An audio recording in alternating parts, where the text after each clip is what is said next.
नमस्कार दोस्तों, डायरेक्ट वैदिक रेमेडीज चैनल में एक बार फिर से आपका स्वागत है। भगत के वश में है भगवान। किसी समय की बात है, किसी गांव में एक कसाई रहता था। वह बहुत ईमानदार था। वो भगवान के नाम कीर्तन में मस्त रहता था।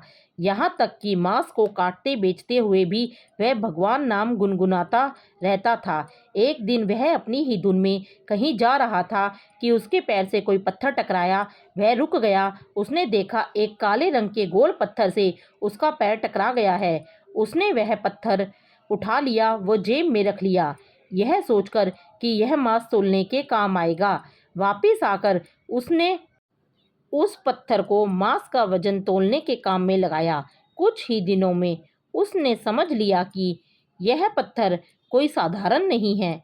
जितना वजन उसको तोलना होता है, पत्थर उतने वजन का ही हो जाता है। धीरे धीरे यह बात फैलने लगी कि कसाई के पास वजन करने वाला पत्थर है। वह जितना चाहता है पत्थर उतना ही तोल देता है। इस चमत्कार के कारण उसके यहाँ लोगों की भीड़ जुटने लगी। भीड़ जुटने के साथ ही उसकी दुकान की बिक्री भी बढ़ गई। एक दिन यह बात एक शुद्ध ब्राह्मण तक भी पहुंची।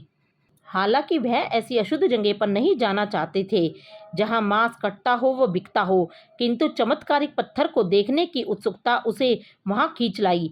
दूर से खड़ा वह उस कसाई को मीट तोलते देखने लगा। उसने देखा कि कैसे वह पत्थर हर प्रकार के वजन को बराबर तोल रहा था। ध्यान से देखकर ब्राह्मण आश्चर्य में पड़ गया और भीड़ के कम होने के बाद ब्राह्मण कसाई के पास गया। ब्राह्मण को अपनी दुकान में आता देखकर कसाई प्रसन्न भी हुआ और आश्चर्यचकित भी।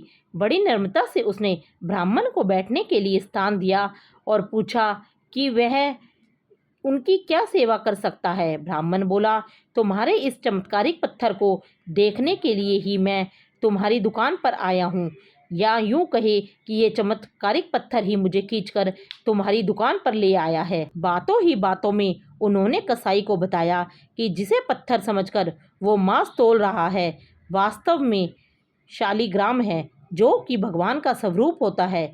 शालिग्राम को इस तरह गले कटे मांस के बीच में रखना व उनसे मांस तोलना बहुत बड़ा पाप है।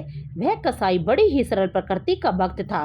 ब्राह्मण की बात सुनकर उसे लगा कि अनजाने में मैं तो बहुत पाप कर रहा हूँ, और कसाई ने शालिग्राम उस ब्राह्मण को दे दिया और कहा कि आप तो ब्राह्मण हैं, अतः आप ही इनकी सेवा परिचर्या करके इन्हें प्रसन्न करें।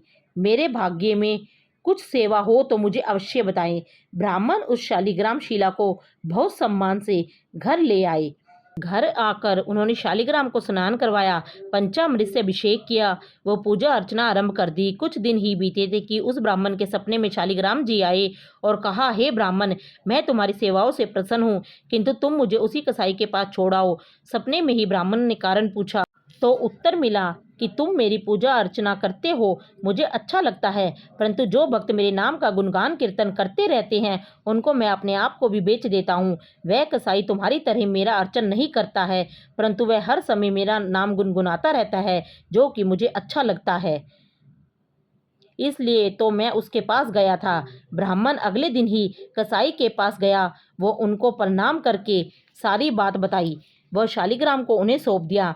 ब्राह्मण की बात सुनकर कसाई की आंखों में आंसू आ गए।